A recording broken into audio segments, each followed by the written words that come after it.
The benchwork is built, the tracks are laid, but will the trains run? Let's find out on this episode of Toy Train Tips and Tricks. And hello again, this is Mike with another episode of Toy Train Tips and Tricks. And so in a previous episode, I showed how to put in the drop leaf. In this episode, it's the moment of truth. We are going to try to run trains on the new section of the layout on phase 2, at least on the outside main, the eastbound main. The inside is going to wait, and I'll talk about why that's waiting. It's all part of the plan. So first, let's wrap up a few questions from the drop leaf episode. The two biggest questions I received were, one, how do you power the drop leaf section because it goes up and down? And the answer to that is pretty simple. You run feeder wires to the tracks from the hinged side of the layout. So from this permanent side, you just run your wires across here, tie in. No wires on this side because, of course, this flops out of the way. Now for this, I have some temporary lock-ons put in before I go in and drop my real feeders and go into the control panel. So this is just, again, to get the trains up and running, some quick feeder wires from some lock-ons running around. The other question that a lot of folks had was, how can I wire the drop leaf so that if it is down, we can prevent trains from falling into the Grand Canyon and going boom? And the easiest way to do that is, since we have these barrel bolts here, I would recommend, now I'm not going to do it with this because my transformer is going to be like right here next to it, and if I can't look from here to here and see that it's down, I've got bigger problems than this. So the easiest way, use these barrel bolts and run the common, the ground side of your circuit of the track through these. You can insulate a few pieces of track on either side and run it so that if this bolt is not in place and locked, it won't complete the circuit to the common and feed the track through there. So basically put one side of the common on the latch and one side on the catch, I guess that would be. And if it's not in place and bolted, you don't have a complete circuit. There's no power and the trains die. So I'm going to step back out of the way, and first of all, let's see if we can actually run a train across here under its own power. And yes, doesn't hurt to have a little bit of spiritual intervention while we're trying this. So one, make sure that it actually runs, and secondly, that it doesn't fall into the Grand Canyon. So here's my guinea pig train here, and let's see what happens. Here we go.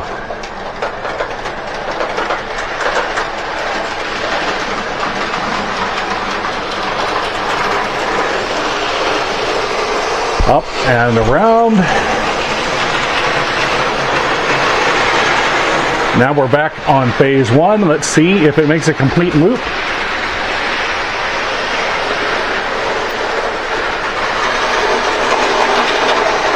And success! We are now running trains on the outside loop of phase 2. So let's take a look at some of the other features of this section of the layout. In addition to the advantage of giving me more than twice the running room is what I had with just phase 1, the other great addition to phase 2 is this. This is my 4-track staging yard, 2 tracks feeding into the outside main and 2 tracks that feed into the inside main, which will go right here. These are super extra long. I can fit like 17 cars on the longest one, more than is actually going to be able to run on the layout most of the time, but it's always best to have too much room than not enough. On a previous layout, I went with a double-ended yard, and what I found was that the turnouts at each end took up so much real estate that I really didn't have enough yard to work with.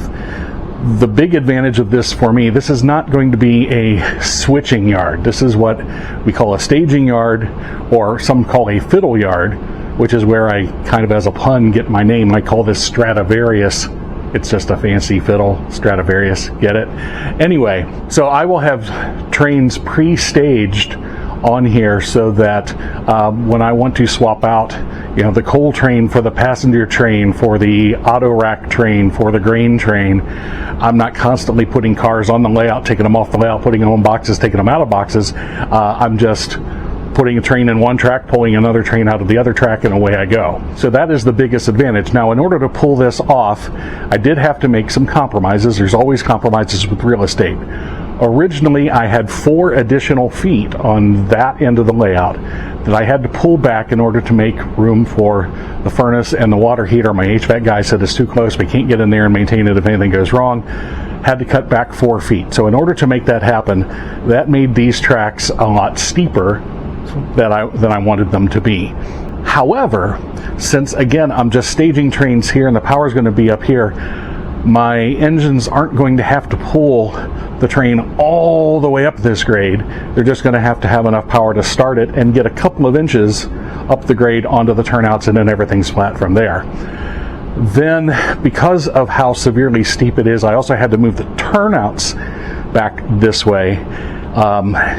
And in order to level things out so that there's not a big drop coming right out of a turnout, which would be a derailment problem, I had to shim things up, which in some parts of it actually makes the grade more severe, some places not so much. But anyway, I 3D printed a bunch of shims, 1/8 inch, 1/4 inch, and 1/2 inch blocks, big enough to put 2 ties on. And so I have a whole combination of those. So between those combinations, I can shim just about any height that I need to.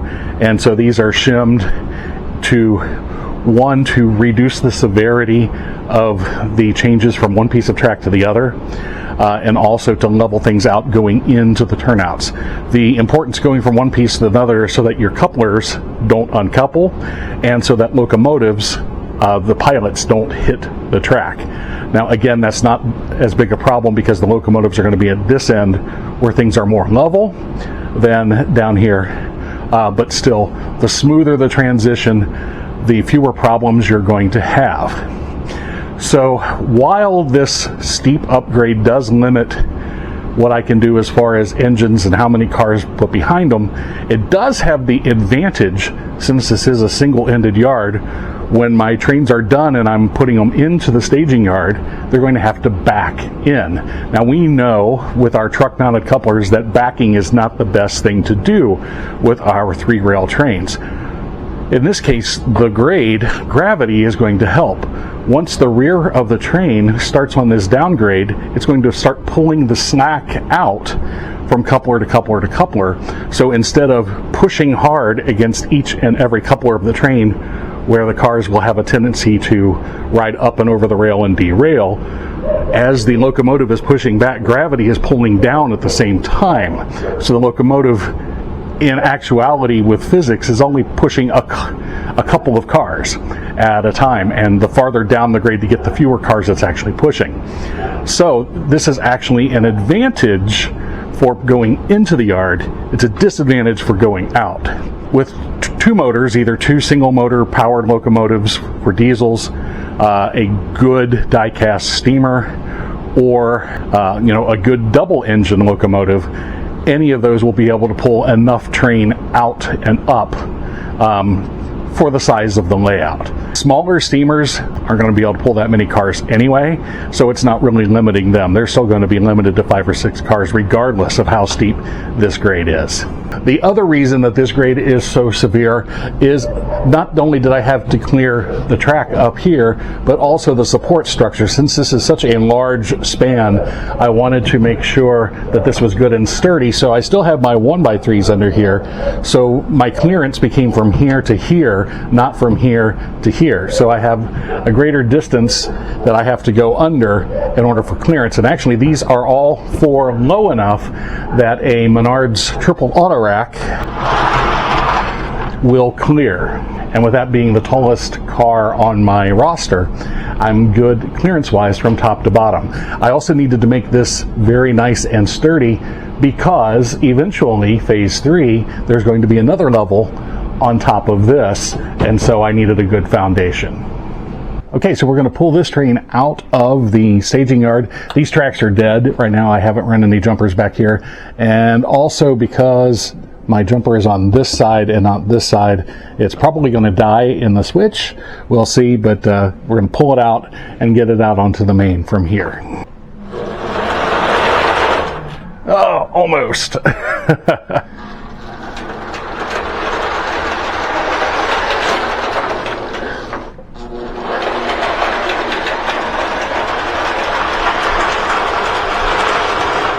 Now, the problem is, this is supposed to be the eastbound main, which means trains should be going that way.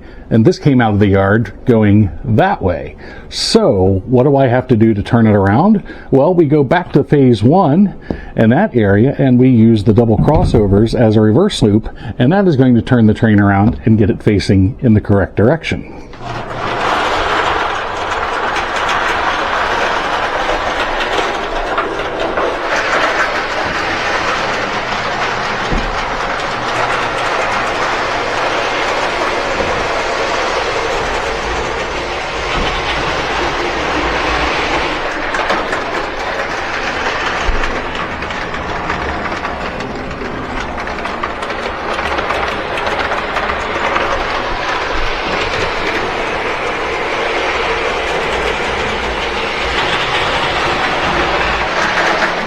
Alright, now I have some confidence that this is going to work. Let's put this piddly train away and let's get some real stuff running. 3945 East is ready to proceed.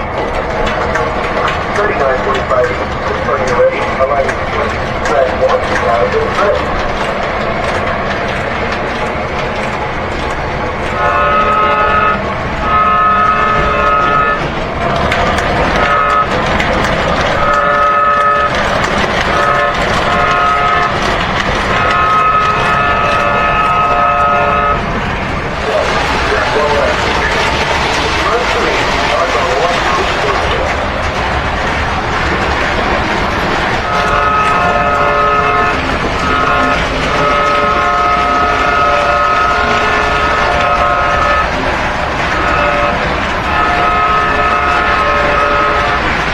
How about a long freight train? What do you say, 20 cars? 20 cars sounds good.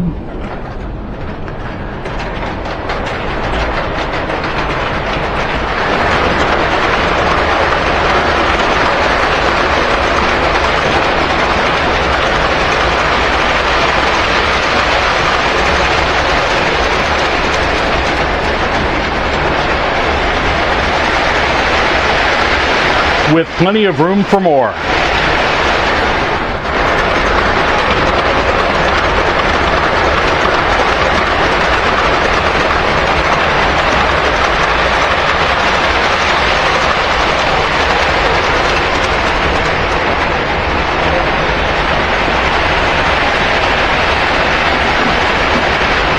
So what comes next? Well, obviously we still have to do the inside loop, but before I do that, I want to make sure that all of my wiring and all of my track work on this section is as good as can be. I'm going to run it, I'm going to test it, make sure that it is as bulletproof as possible before putting up the inside loop, which will be here, because that will limit access to the middle section should I need to do any work. Then, same thing, inside loop, outside loop, all of phase 2, make sure that all of my wiring is good, all of my track work is good, and then eventually phase 3. You can see the pillars here. This is where the final layer is going to go on top. But that's not going to be for a while. The downside of waiting is that I really can't get into scenery on most parts of the layout until phase 3 is put in. And the reason for that is that the track work for phase 3 will be an integral part of the scenery. So some other things that I'm doing just to make sure things are bulletproof is on my yard tracks, and also you might have noticed them on the bridge, I've added these derailers that I 3D printed. These are available on Thingiverse. These are cool.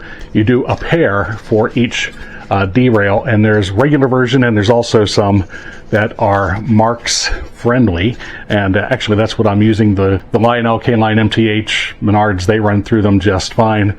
It just has to do with the depth of the flanges. Also with the yard, notice that the turnouts are all at that end.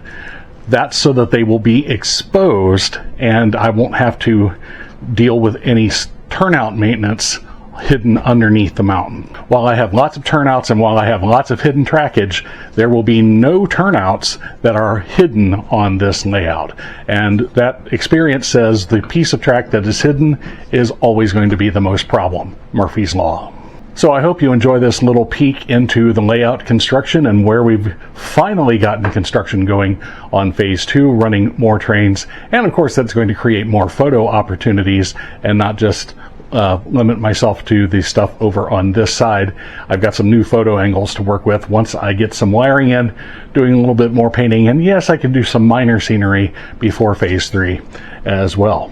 So now that I have a much bigger main line, I will definitely be keeping those trains running, keeping those longer trains running, and I hope you do too. And we'll catch you next time with more toy train tips and tricks.